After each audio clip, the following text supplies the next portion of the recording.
성도 여러분 안녕하십니까?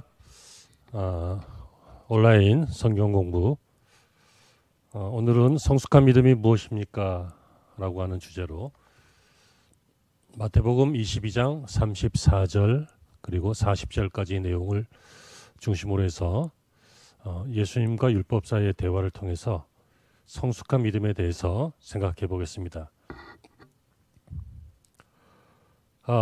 우리 오늘 시작하기 전에 잠시 광고 말씀을 드리면 끝나고 난 후에 댓글로 출석 확인해 주시고요. 지직들은 다 참여해 주셨으면 좋겠습니다. 그리고 실시간으로 하지 못하시는 분들 계시죠? 이따가 다시 업로드 된 걸 공지해 드릴 테니까 꼭 참여하셔서 당일에 출석 체크를 꼭 해주시기를 바랍니다. 자, 오늘 첫 번째 시간입니다. 베드로서 3장 18절을 먼저 한번 읽어보시고 이제 함께 나누시겠습니다. 읽으시죠. 오직 우리 주 곧 구주 예수 그리스도의 은혜와 그를 아는 지식에서 자라가라. 영광이 이제와 영원한 날까지 그에게 있을지어다. 자, 성숙한 믿음에 대해서 우리가 보려고 하는데요. 우리가 잘 알고 있는 말씀입니다. 그리스도의 은혜와 그를 아는 지식에서 자라가라. 근데 이 말씀은 마치 은혜와 지식이 자라나는 것처럼 이해하기 쉽습니다. 그러니까 은혜도 커지고 주님을 아는 지식도 커지고 그것이 자라가는 것이다. 이렇게 생각하기 쉬운데 헬라어 성경은 그 안에서라고 하는 표현이 있습니다. 영어 성경도 마찬가지인데요. 보이시나요? 거셔를 보시면 The grace and knowledge, 그러니까 은혜와 그를 아는 지식이죠. 무엇을 아는? Our Lord and Savior Jesus Christ, 우리의 주 그리고 구원자 되시는 그리스도 예수 그리스도를 아는 것과 그리고 그 은혜, 이게 중요하잖아요. 안에서. 그러니까 지식이 자라는 게 아니라 그 지식과 그 은혜 안에서 우리가 자라가라는 거죠. 그러니까 성경 공부를 많이 한다든지 신앙의 경륜을 많이 쌓아서 은혜가 많아지고 지식이 많아지는 거 굉장히 좋은 일입니다. 근데 그 자체가 자라는 것은 아니고 그 안에서 자라가야 할 영역이 있습니다. 다시 말하면 이것은 믿음이 자라가고 믿음이 성숙해져 가라는 이야기입니다. 제가 질문을 하나 드릴게요. 우리 성도님들, 우리 주님께서 여기 오셔서 뭐 훌륭한 분들, 아름답고 좋은 분들 많이 계시지만 딱 한 명만 1등으로 뽑으신다면, 네 신앙이 제일 좋다 이렇게 뽑으신다면 어떤 사람을 뽑으실 것 같으세요? 헌금을 많이 하신 분, 뭐 새벽기도 1년 내내 빠지지 않고 기도 많이 하시는 분, 그리고 뭐 모든 교회 봉사에 아주 열심으로 애쓰시는 분들, 이런 분들도 계시겠습니다. 오늘 강의를 들으시다 보면 여러분 느끼시고 깨달아지시는 것이 있을 것입니다. 그런 거 다 훌륭한 것이고 좋은 것이지만 그 자체가 잘하는 것, 성숙한 것은 아닐 수 있습니다. 우리가 새벽기도 많이 하시고 기도 많이 하는데 사람들에게 평판 좋지 않은 그런 분들도 가끔 보잖아요. 교회 모든 일에 봉사하고 모든 일에 열심히신데 관계에서 자꾸 부딪히는 분들도 보잖아요. 미성숙한.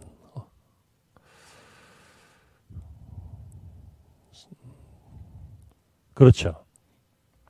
어떤 사람이 주님께서 제일 1등으로, 으뜸으로 뽑으실 것 같으세요? 우리 주님의 그 부탁은 그리스도의 장성한 분량까지 자라나라, 성장해라, 성숙해져라 라고 하는 것입니다. 우리가 아이들을 예를 들어서 보면 집에서 아이가 태어났어요. 좋은 일이죠. 아주 예쁘죠. 안 크고 그냥 그렇게 있으면 너무 좋을 것 같잖아요. 근데 이제 아이는 커야 됩니다. 그 상태로 1년, 2년 지나가면 몸에 문제 있는 거잖아요. 커야죠. 근데 아이가 커가요. 근데 이제 몸만 크고 정신은 안 커요. 한 10년 키웠는데 아직도 아기 같아요. 그것도 문제잖아요. 어떨 때 부모님이 기쁩니까? 아이가 건강하게 성장할 때, 성숙해져 갈 때, 몸도 커가고 아름답게 커가고 멋지게 커가고 아주 총명하게 커가고 또 부모님이 기대하시는 바에 잘 부응해서 자랑거리가 될 만큼 이렇게 멋지게 커가면 부모님들 얼마나 기쁘십니까? 하나님도 우리의 신앙이 자라가고 성숙해 가기를 원하십니다. 그렇다면 여러분, 우리의 몸이나 인생은 그렇게 성숙해 간다고 하는데 믿음의 성숙은 뭘까요? 믿음의 성숙. 이 세상의 많은 사람들은 인생이 성숙해지기를 원합니다. 그래서 인생이 더 잘 되고 더 뭐라고 할까 안정적이 되고 부유해지고 평안하고 그런 삶을 사람들은 꿈꾸죠. 우리도 별일 없이 그냥 신앙생활 잘 하고 그냥 별일 없이 시간 잘 가고 그리고 노후에도 안정적으로 살 수 있게 되고 별 걱정 없이 평안하고 이런 것이 그리스도인의 삶이 행복한 삶이라고 볼 수 있겠습니까? 복된 삶이라고 볼 수 있겠습니까? 정말 우리가 복된 삶, 행복한 삶, 그 삶은 어떤 삶일까요? 그것은 점점 성숙해지는 믿음의 삶이라고 믿습니다. 자, 오늘 본문은 예수님께 도전하는 율법사와 또 예수님이 대화하시는 그런 장면이죠. 예수님께서 사두개인들을 제압하셨다는 소문을 듣고 예수님을 시험에 빠뜨리려고 율법사가, 요즘으로 이야기하면 신학 박사라고도 볼 수 있겠습니다. 율법을 평생 연구하고 율법을 사람들에게 가르치는 사람이죠. 이 사람들이 찾아와서 예수님께 질문하는 장면인데 사실은 도발하는 장면입니다. 자, 한번 읽어보실까요? 34절에 예수께서 사두개인들로 대답할 수 없게 하셨다 함을 바리새인들이 듣고 모였는데 35절 그 중에 한 율법사가 예수를 시험하여 묻되 선생님 율법 중에서 어느 계명이 크니까? 이렇게 물어봅니다. 예수님께 질문을 한 것처럼 보이지만 이게 궁금해서 물어본 거 아니죠. 자기들도 율법을 다 알고 있어요. 율법에 대한 전문가예요. 이것은 본문에도 나오지만 예수님을 시험에 빠뜨리기 위해서 질문한 것입니다. 당시의 율법학자들은 모세오경 율법서에 있는 모든 계명들을 다 세세히 분류해서 613개의 그런 율법으로 나누어 놨습니다. 예를 들어 뭐 하라. 율법이 이렇게 명하고 있으니까 이렇게 해라 라고 하는 적극적 계명을 248개 정도, 그리고 뭐 하지 마라 라고 하는 그런 소극적인 계명을 365개로 나누었습니다. 그래서 이 613개의 계명을 가지고 자기들도 서로 막 연구하고 이 중에 어느 것이 더 중요하냐 막 갑론을박하면서 그렇게 보냈던 사람들이 율법사입니다. 이 질문 자체가 예수님을 시험에 빠뜨리는 질문입니다. 왜냐하면 예수님께서 이게 제일 중요하다. 그러면 예를 들어 A 계명이 제일 중요한 거 아니냐. 그러면 그것도 중요하겠지만 B 계명은 어떻습니까? 또 예수님이 B라고 하면 그럼 C 계명은 그거보다 안 중요하단 말입니까? 하면서 얼마든지 논쟁할 수 있고 계속 도전할 수 있습니다. 우리 예수님께서는 다 아시죠. 그래서 그들이 중요하게 여기는 율법으로 이들의 질문에 대답을 하십니다.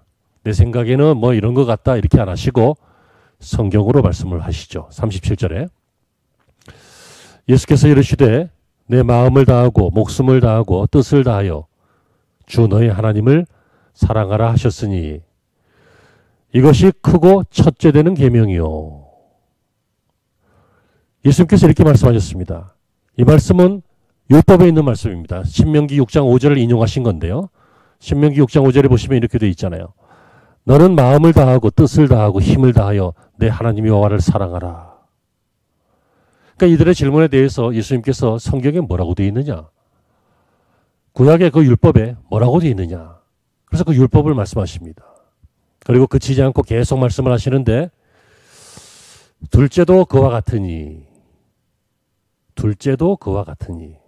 여러분 첫째는 이것인데 그러면 둘째는 이것이다. 이렇게 해야 되잖아요. 근데 이게 둘째는이 아니고 둘째도 그와 같으니 이 말은 내가 지금 말하는 어순상 그걸 먼저 얘기했고 이걸 두 번째로 얘기하지만 이 두 번째로 얘기하는 것이 두 번째로 중요하다는 것이 아니라 첫 번째와 같다. 그와 같다. 둘째도 그와 같다.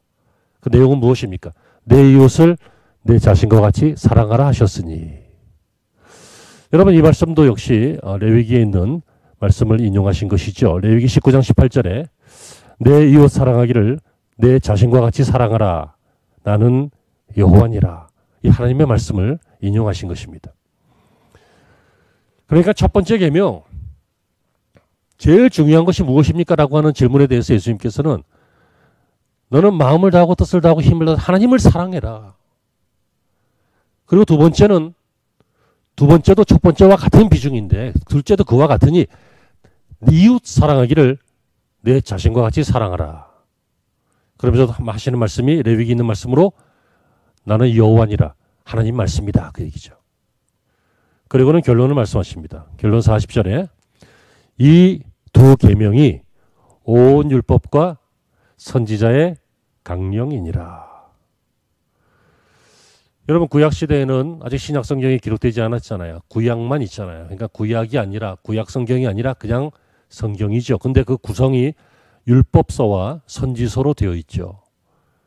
그러니까 그 구약 성경 우리가 보는 그 구약 성경 그 당시의 모든 성경 그 성경 율법서와 선지서로 되어 있기 때문에 40절에 이 두 계명이 온 율법과 선지자들의 강령이다. 그러니까 이 율법이 이 두 가지가 구약의 모든 성경의 율법의 하나님의 말씀의 핵심이다.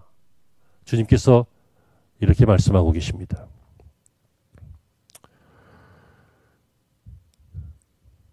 여러분 다시 말하면 하나님을 사랑하는 것 그리고 사람을 사랑하는 것 이 두 기둥 위에 하나님의 말씀이라고 하는 성경이 기록되어 있다는 거예요. 이 성경을 막 요약하고 함축하고 하기가 쉬운 거 아니지만 굳이 한다면 이 성경을 온 율법과 선지자의 강령 이것을 다 묶으면 하나님을 사랑하는 것, 사람을 사랑하는 것이다. 주님께서 이렇게 말씀하십니다. 주님께서 율법을 중요하게 생각했던 율법학자들이었기 때문에 율법으로 완전하게 대답을 해주셨어요. 그랬더니 이 사람들도 그 사두개인들처럼 아무 말도 하지 못했어요. 여러분 주님을 믿는다면 신앙생활을 한다면 우리가 믿음이 있다면 그 믿음이 성숙해져 간다면 그것은 결국 하나님 사랑과 사람 사랑으로 이루어지는 것. 이것이 그리스도인의 삶의 핵심인 것입니다. 여러분 우리가 주님을 믿는다고 하는 게 뭡니까? 주님을 믿는다라고 하는 것은 그 대상이 그분의 말씀을 믿는 거잖아요. 그래서 어떤 분들 부처님을 믿는다라고 하면 부처님의 말씀을 듣고 믿는 거잖아요. 이슬람 신자는 마호메트의 말씀을 믿는 것이잖아요. 그러니까 우리는 이 성경을 믿는 거예요. 그게 주님을 믿는 거예요. 그런데 이 성경이 한글 페이지로만 해도 한 1700페이지가 넘어가잖아요. 어떻게 이 말씀을 다 알고 믿습니까? 어떻게 이 말씀이 매일 기억이 나고 자세히 기억이 날 수 있습니까?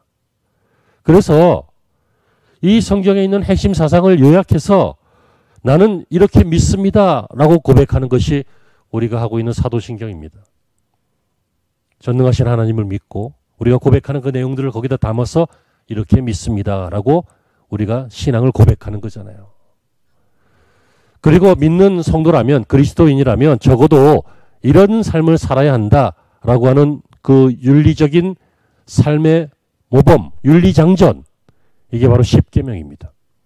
십계명은 모든 율법의 요약이고 성경의 핵심입니다. 이 성경을 하나님께서는 뭐 학자마다 조금 다른 견해가 있을 수는 있지만 한 30명에서 40명 정도의 저자가 기록이 되어 있습니다. 저자 미상이나 의견이 조금 나누는 부분도 있으니까 어쨌든 뭐 한 3, 40명의 사람들이 선지자, 왕, 많은 제자들, 많은 사람들이 기록했습니다. 근데 여러분 십계명은 누가 기록했습니까? 십계명은 하나님이 직접 하셨어요. 모세가 시내산에 올라갔을 때 하나님께서 친히 출애굽기 24장 12절을 보면 친히 기록해 주셨다라고 되어 있어요. 이 두 돌판에다 기록해 주셨는데 하나는 하나님 사랑에 대해서, 하나는 사람 사랑에 대해서 기록해 주셨어요. 우리가 십계명 잘 아시죠? 첫째 뭡니까? 나 외에 다른 신을 두지 마라. 우상을 만들지 마라. 여호와 이름을 망령되이 부르지 마라. 안식을 거룩하게 지키라. 이게 뭐예요? 하나님을 사랑한다면 최소한 우리의 삶에 있어서 하나님을 사랑하기 때문에 이렇게 해야 한다는 거죠. 여러분 이렇게 하지 않는 것은 사실 하나님을 사랑하지 않는다는 것이죠. 하나님을 사랑한다면 이렇게는 해야 된다는 거죠. 나머지 5계명부터 10계명까지 이게 사람 사랑이잖아요. 부모를 공경하라, 살인하지 마라, 간음하지 마라, 도둑질하지 마라, 거짓 증인하지 마라, 내 이웃 것을 탐내지 마라. 이 모든 것들이 네가 적어도 사람을 사랑한다면, 이웃을 사랑한다면 네가 사람을 사람으로 잘 대접할 줄 아는 신앙인이라면 이웃을 향하여 이런 윤리적인 삶이 수반되어져야 된다라고 하는 뜻이 담겨 있는 것입니다. 여러분 보시면 여기 십계명의 의미 중에 하나하나의 의미가 있지만 그래도 크게 보니까 하나님 사랑하는 계명 4가지와 사람 사랑하는 계명 5계명부터 10계명까지 6가지가 이렇게 나누어져 있다라고 하는 것을 우리가 알 수 있습니다. 그렇다면 여러분 주기도문도 마찬가지예요. 주기도문 한번 읽어보실래요? 자, 하늘에 계신 어떤 아버지요? 우리 아버지요. 그러니까 하나님을 향해서 신앙 고백하는데 그 하나님은 우리 아버지예요. 우리 아버지요. 이름이 거룩히 여김을 받으시며 나라 임하옵시 뜻이 하늘에서 이루어진 것 같이 땅에서도 이루어지이다. 오늘날 누구에게요? 우리에게. 우리의 하나님이니까. 일용할 양식을 주옵시고 누가? 우리가. 누구에게? 우리에게. 죄 지은 자를 사하여 준 것 같이 누구의 죄를 우리 죄를 사하여 주옵시고 누구를? 우리를 시험에 들게 하지 마옵시고 다만 악에서 구하소서. 이렇게 돼 있잖아요. 여러분 몇 번이나 나와요. 우리가, 우리 죄를, 우리에게 일용할 양식 6번 나옵니다. 그러니까 신앙생활은 하나님 잘 믿는 것처럼만 생각하시면 안 되고 하나님도 사랑하고 사람도 사랑하는 것. 하나님은 나 개인의 하나님이지만 동시에 우리의 하나님, 우리의 하나님으로 확장되어 가는 것. 그게 성숙해지는 것입니다.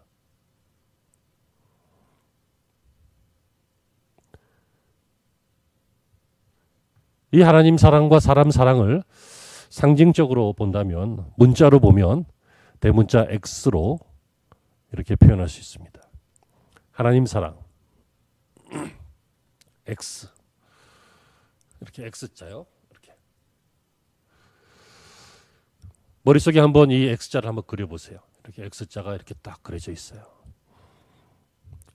X자를 이렇게 쓰지 않고 이렇게도 안 쓰죠. 이렇게 딱 정확하게 이렇게 딱 X자를 한번 머릿속에 그려보세요. 위의 길이와 아래의 길이가 똑같이 이렇게 쓰여져 있습니다. 그런데 여기 보시면 이 X자의 이 가운데 이 접점 그것이 납니다. 그것이 우리들 여러분들이 납니다.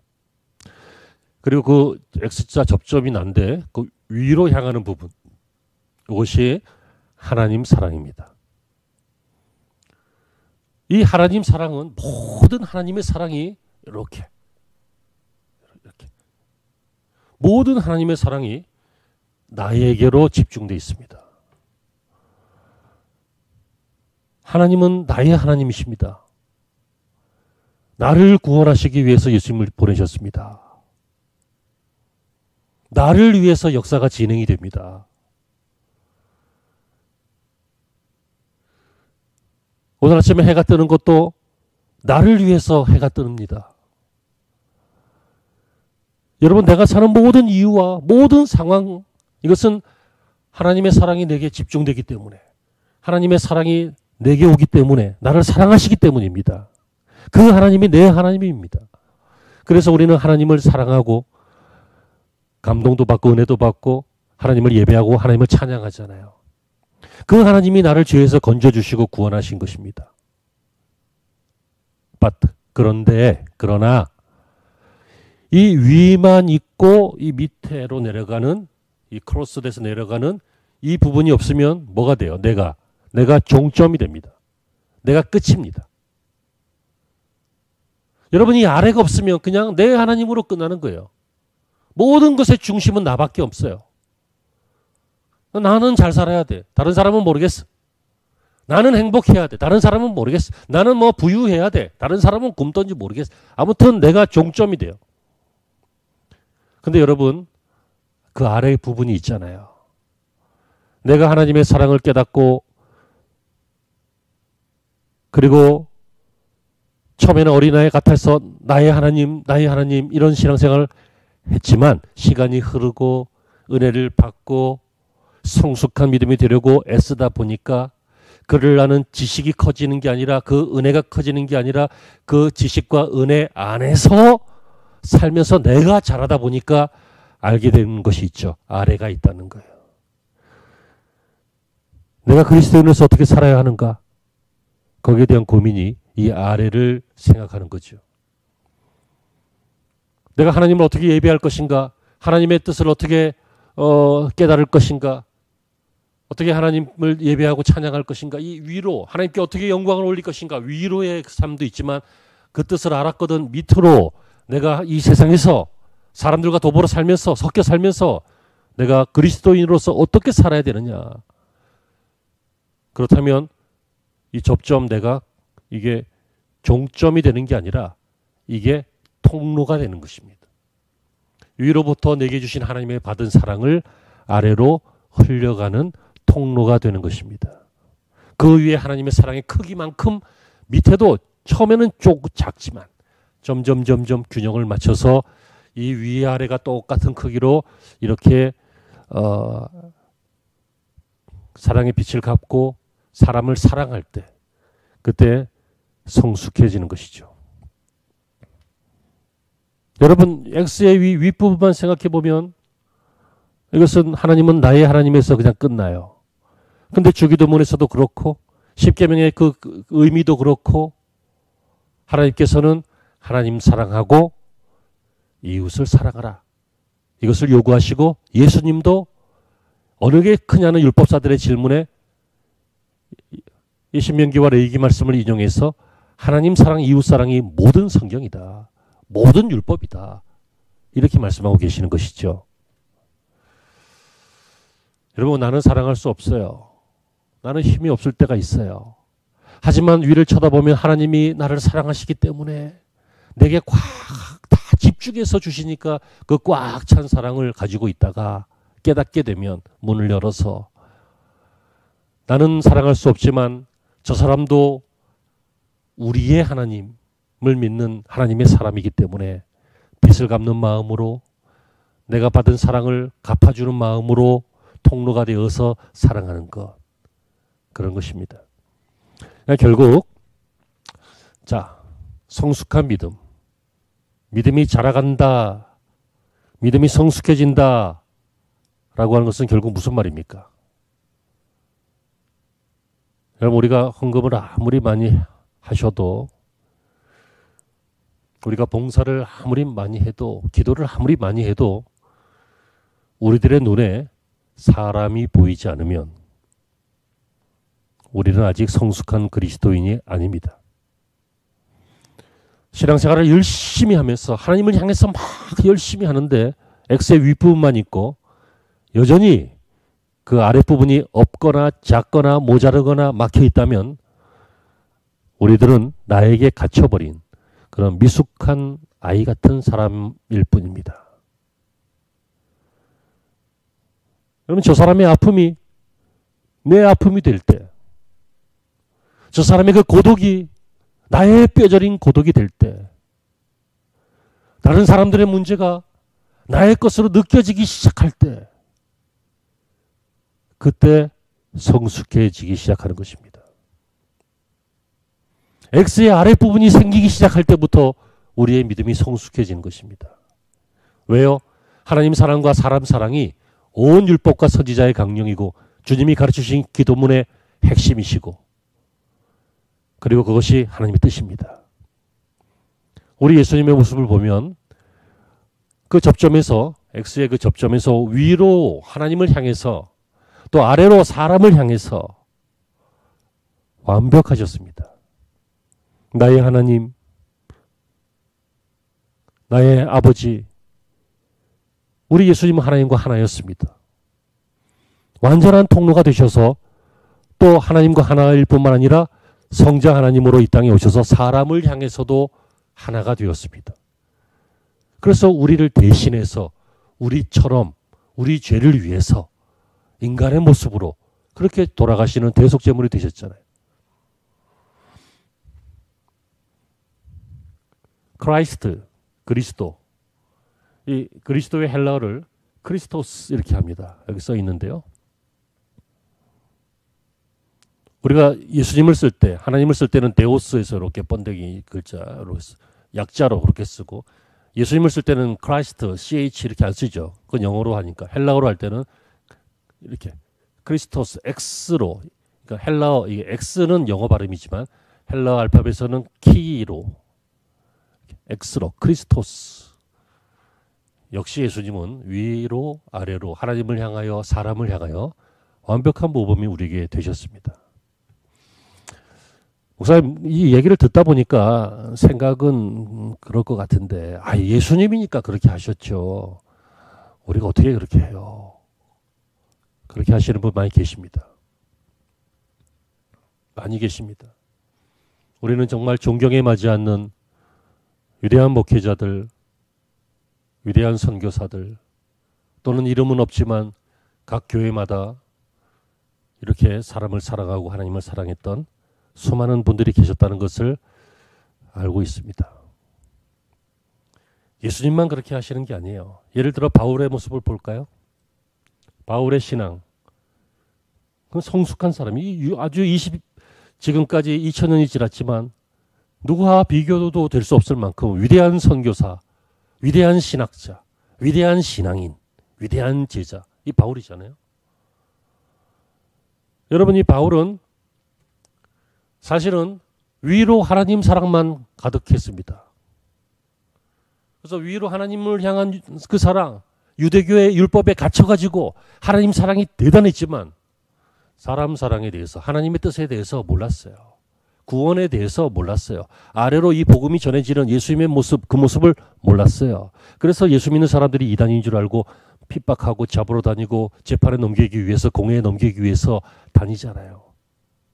그러다가 다메섹으로 역시 체포하러 가다가 거기서 예수님을 만났어요. 사도행전 9장 4절부터 보시면 이렇게 되어 있습니다. 읽어보실까요?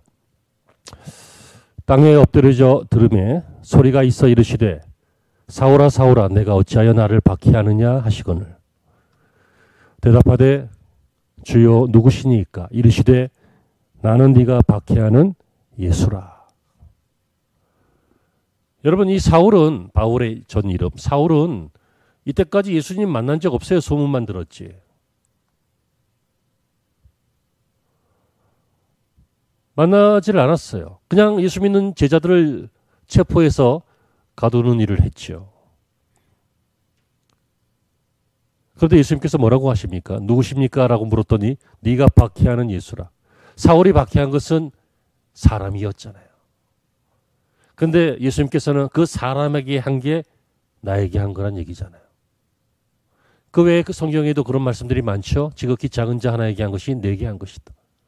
그러므로 여러분, 하나님 사랑한다라고 하는 것은 사람 사랑으로 표현되어지고 사람을 사랑하는 것을 보면 하나님을 사랑하는 것을 알게 되고, 이것은 뗄 수 없는 이 두 율법은, 이 두 핵심 내용은 성경의 모든 것이고 하나님이 우리에게 요구하시는 것인 것을 알 수 있습니다. 즉 하나님을 사랑하는 것은 사람 사랑하는 것이고 사람을 사랑할 때 하나님을 바르게 사랑하는 것입니다. 그래서 예수님께서 예배에 대한 교훈을 하실 때도 그런 말씀하시죠. 혹시 형제와 불화한 것이 생각나거든 하나님 앞에 와서 예배하기 전에 재물을 내려놓고 가서 화해하고 와서 예배해라. 이게 뭐예요? 이 두 가지는 분리될 수 없다는 거예요. 마음으로 저주하고 마음으로 원망하고 마음에는 가득한 독이 있으면서 하나님을 향하여 그 사랑을, 하나님을 향한 사랑이 없는 거 아니지만 있지만 잘 표현하기가, 잘 고백하기가 어렵고 그것은 불가능한 일입니다. 하나님이 그 예배를 받지 않으시기 때문에 그렇고. 바울은 이런 사람이었어요. 그런데 우리가 잘 알고 있는 바와 같이 예수님을 다메섹으로 가다가 그 길에서 만나시고 그리고 위로 하나님을 향한 그 사랑이 가득 찼던 것만큼 아래로 동족과 이방인들을 향해서 가자. 저희들이 구원받는다면 차라리 내가 구원에서 떨어지더라도 그랬으면 좋겠다. 내가 죽더라도 저 사람들 살았으면 좋겠다. 할 만큼 아래가 위만큼 가득한 선교사가 되었습니다. 제가 좀 전에 예수님이나 그렇게 하셨죠. 우리가 어떻게 그렇게 해요. 바울도 그렇게 했다고 했죠. 또 우리가 알고 있는 주변에 몇 분들, 많지는 않겠지만 그런 분들 계십니다. 어떻게 이게 가능할까요? 이것은 바로 4번 바울의 신앙의 성숙은 빚진 자의 마음으로 잃지 않는 균형감을 가지고 있었기 때문입니다. 로마서 1장 14절에 보면 바울이 이렇게 고백합니다. 다 함께요. 헬라인이나 야만인이나 지혜 있는 자나 어리석은 자에게 다 내가 어떤 사람이요? 빚진 자다. 빚진 자입니다. 빚은 뭐예요? 아직 값을 치르지 않은 거잖아요. 그래서 값을 치러줘야 되는 것이죠. 갚아야 되는 것이에요. 여러분, 우리는 틀림없이 복음의 빚이 있는 사람입니다. 누군가에게 이 복음을 받았습니다. 하나님이 주신 것이지만 사람을 통해서 받았습니다. 그래서 하나님을 알고 믿게 되었습니다. 그래서 위로 하나님을 사랑하게 되었고 하나님을 예배하게 되었습니다. 이렇게 10년, 20년, 어쩌면 평생 하나님만 예배하고 이렇게 살다가 끝나면 여러분 빚을 하나도 못 갚게 됩니다. 여러분 빚은 갚아야죠. 채무가 있으면 얼마나 무거워요. 마음이, 어깨가, 인생이. 바울이 하는 말이 뭐예요? 헬라인, 야만인, 지혜 있는 자, 어리석은 자 다 뭐예요? 모든 사람이에요. 모든 사람에게 내가 다 빚졌다. 그들에게 갚아줘야 될 게 있다. 뭐예요? 내가 받은 이 사랑을 나는 받았으니까 이것을 그들에게 주면서 갚아야 할 내 삶이 있다. 그들을 향해서 내가 빚진 자다. 이것이 바로 하나님 사랑과 사람 사랑의 균형감을 잃지 않는 바울의 모습이었던 것입니다. 여러분, 성숙한 믿음에 대해서 오늘 이야기하고 함께 생각하고 있습니다. 우리는 얼마나 성숙한 사람일까요? 어떤 분은 참 인격이 좋습니다. 우리 교회도 그런 분들 많이 계시죠. 성품이 너무 좋아요. 착해요. 선해요. 아름다운 모습입니다. 어떤 분은 인생이 점점 규모 있게 변해가요. 아주 좋은 모습입니다. 안정적이에요. 평안해져요. 아이들도 진학을 잘하고 직장 잘 얻고 뭐 인생이 별로 어렵지 않은 것 같아요. 인생이 성장하고 있는 것처럼 보여요. 하지만 여러분, 믿음이 성숙해지길 바랍니다.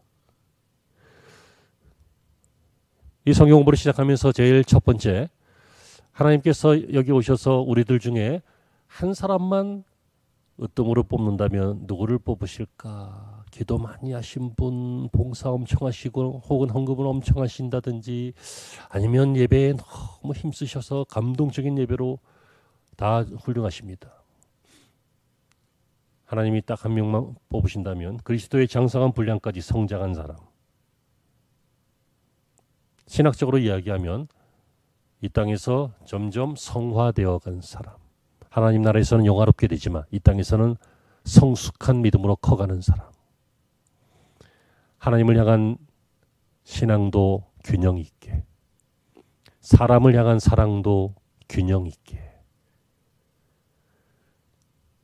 너무 보수적이라서 사람에게는 신경도 안 쓰고 예배만 막 집중하는 그런 보수적인, 예전엔 그런 교회들이 많이 있었죠.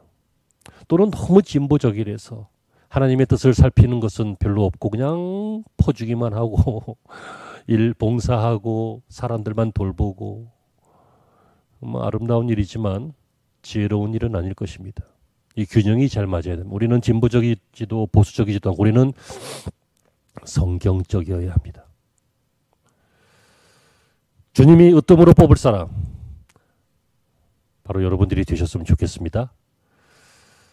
어제보다 오늘 더, 작년보다 올해 더, 그리고 앞으로가 더 성숙해지는 그런 믿음 생활, 하나님 사랑과 사람 사랑에서 균형 있게 성장하는 여러분들이 되시기를 바랍니다. 다음 시간에 다시 뵙겠습니다. 계속해서 평안한 시간 되시고 위협에 빠지지 않도록 환경과 몸과 신앙을 잘 지켜가시기를 주님의 이름으로 축복합니다.